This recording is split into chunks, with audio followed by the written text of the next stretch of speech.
Hello everybody, welcome back. Today as well we have got you another video. In this video I'll show you how you can receive money from Wise. But before that, please do make sure to like our video, subscribe our channel, and yes, without any further delay, let's get started.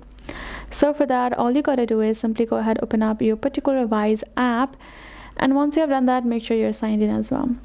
Now once you have signed up, and the first thing is you have to get verified, and to get verified we have already uploaded a video regarding the documentation and the process, so make sure to watch that video. And once you have provided information and verified yourself, you will have to pay a one-time fee to unlock account details in multiple currencies. Then you have to select an eligible currency from the home screen, select get account details, and share your account details with the person or business that wants to pay you. You can also get notified when the money lands in your account, and that's how you will know that you have received the money. Now there are some additional features that you can also take advantage of, which are you can create a direct payment request to your payer.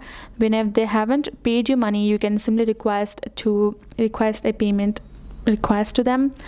You can also have a personal accounts can set up a Wise tag to create a unique link with your name that you can share with others as well. Business accounts can request money by invoice as well. So that is the way. Hope this video helped. Thank you so much for watching. I'll see you guys in our next video.